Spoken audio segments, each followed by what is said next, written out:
Buying a new car in 2022 is tough, right? On top of the ballooning price tags, there's the months-long wait times and rising cost of petrol to consider.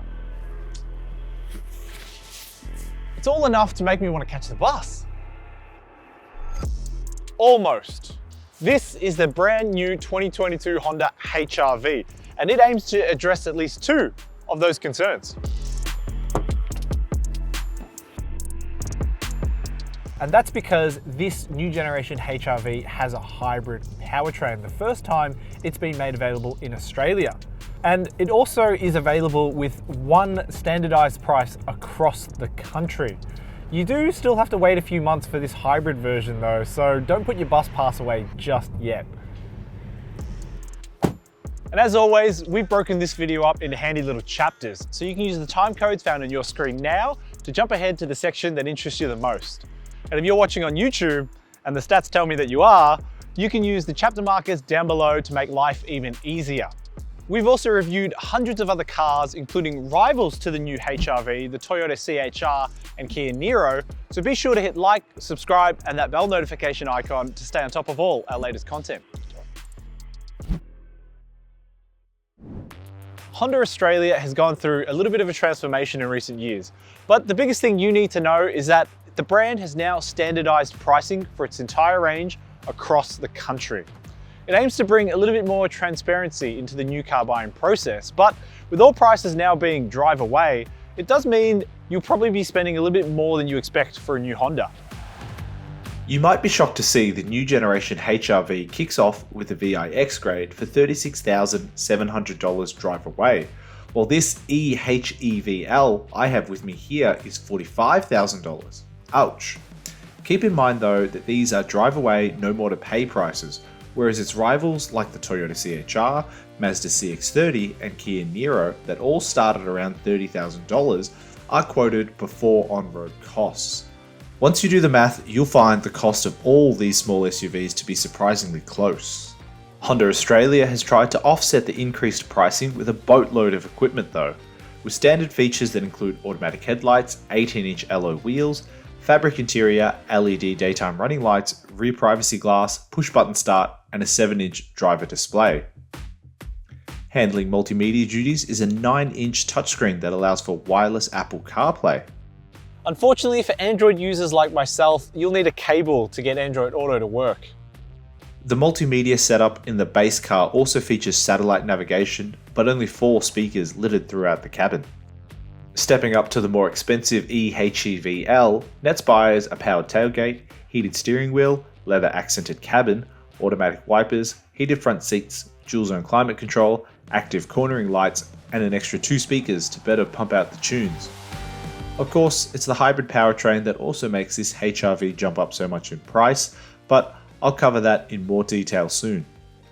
The standard equipment list is long and extensive, but in this top spec EHEVL grade that costs $45,000, there are some notable omissions. Namely, where are the cooled seats, or the head-up display, the wireless smartphone charger, and the electronic seat adjustment? Browsing Honda's options list, at least one of these things can be added, but $640 for a wireless smartphone charger? Come on, Honda.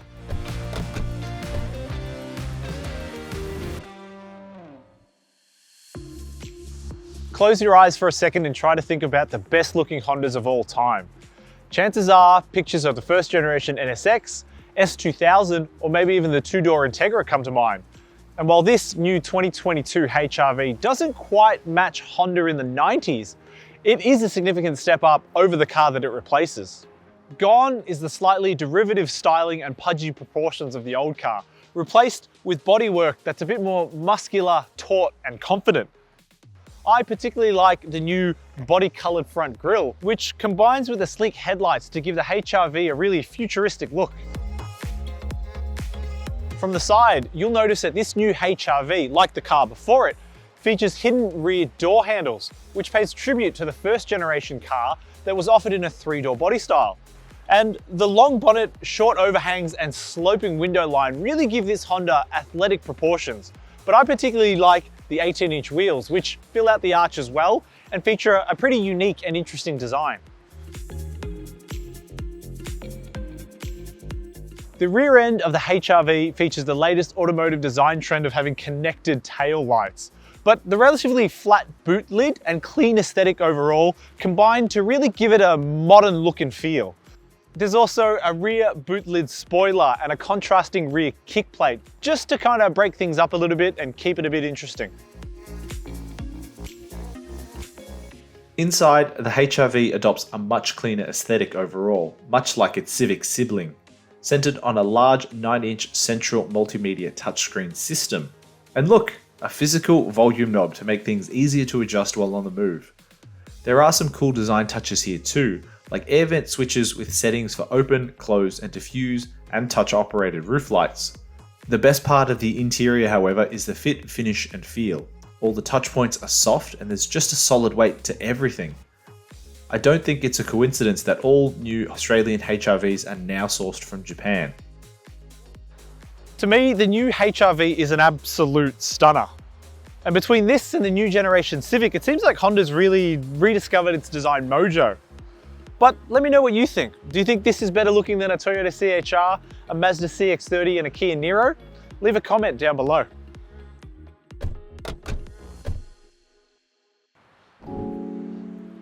From here, aside from the styling, the 2022 Honda HR-V hasn't changed all that much. I mean, it's still a practical 5-door family SUV, right? Yep, it's the same story from here as well. In the front seats, there's plenty of adjustability to get comfortable, and you've got storage options for your water bottle, your wallet, your phone. There's even cup holders for your morning cup of coffee, and an underarm storage cubby to throw your loose change and spare keys. But it's back here where the story starts to really change, especially when you compare this car to the outgoing model. And that's because the old HR-V was classed as a 5-seater, whereas this 2022 version, it's only got seating for 4. And that's because the middle position doesn't actually meet Australia's unique design rules for what's classified as a seat. How much you'd actually use this middle seat though, well, that's up to you to decide, but I certainly know some families that would consider this a deal breaker. Regardless, in the 2 outboard seats there is enough space. There's plenty of shoulder and leg room, and my 6-foot tall frame can just about squeeze in with a little bit of headroom.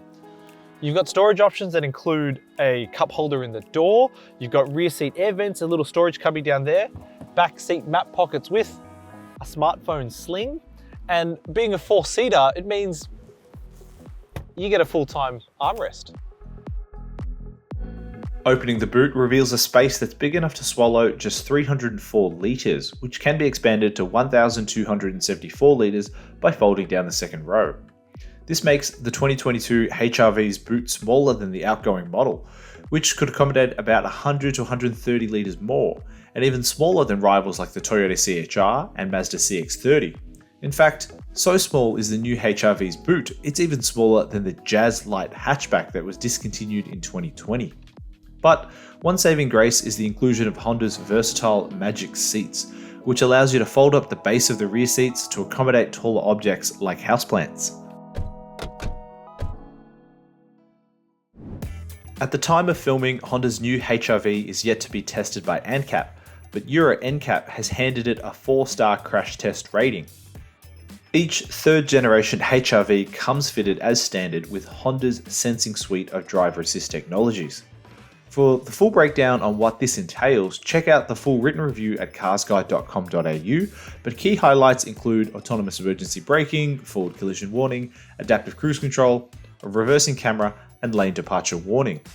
Also new in this model is the inclusion of traffic sign recognition to try to keep your speeds under the legal limit.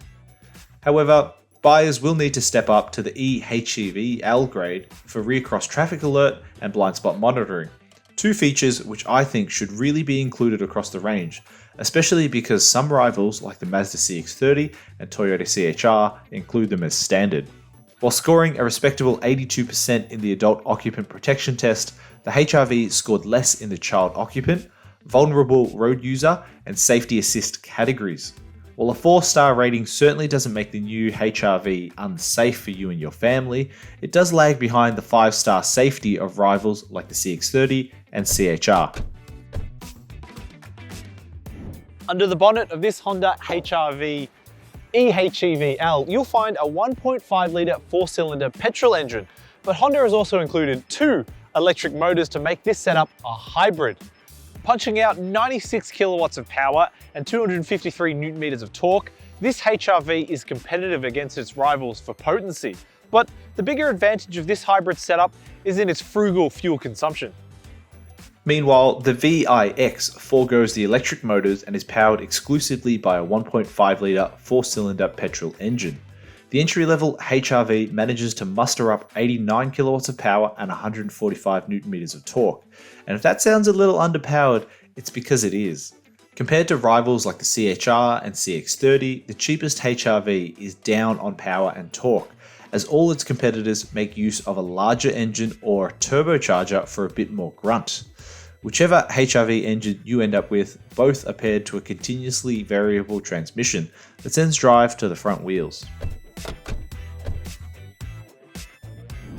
Officially, this Honda HR-V returns a fuel consumption figure of just 4.3 litres per 100 kilometres, helped of course by its petrol-electric hybrid powertrain. Not only does this beat out the petrol-only Mazda CX-30 lineup, but it also matches Toyota's hybrid CHR. In my brief time with this car, I actually managed to match the official fuel consumption figures with a mix of inner city and freeway driving. Of course, this low fuel consumption figure is only for the hybrid flagship. If you opt for the VIX grade of this HR-V, you'll be averaging about 5.8 litres per 100 kilometres. Without having driven the base car, we're still yet to assess the validity of those claims. Like all new Hondas sold in Australia in 2022, the HR-V comes with a 5-year unlimited kilometre warranty. Scheduled service intervals are every 12 months or 10,000 kilometres, whichever occurs first, which is a little bit less mileage than the industry standard of 12 months or 15,000 kilometres. However, all of Honda's vehicles now fall under its 5 low-price services scheme, which means each service for the first 5 years will only cost $125. As a result, the first 5 years of ownership should only set buyers back $625, and this price applies to both the hybrid and non-hybrid engine variants of the new HR-V. What's even better, however, is that this makes the 2022 HR-V cheaper to maintain than the CX-30, CHR, and Nero.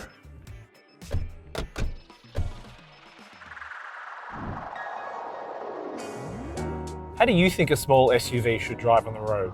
To me, I want something that's easy to use, it's got great visibility, and there's very little rattles and squeaks. And in that regard, this Honda HR-V absolutely delivers.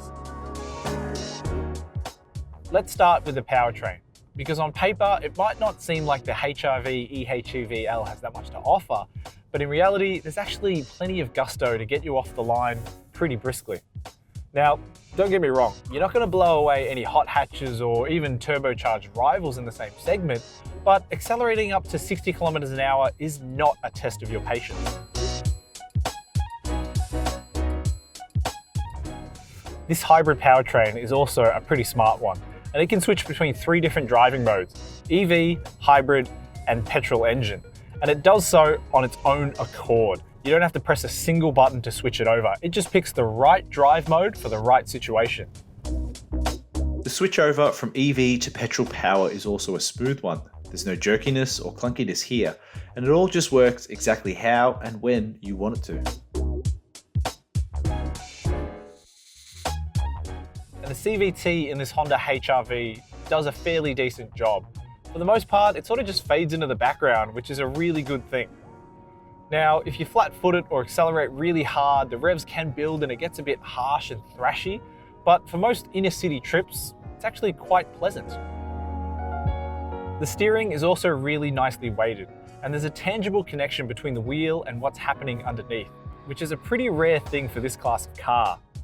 It means the Honda HR-V is genuinely fun to pilot, whether you're negotiating an on-street car park or navigating a series of S-bends on a country road. What a pleasant surprise.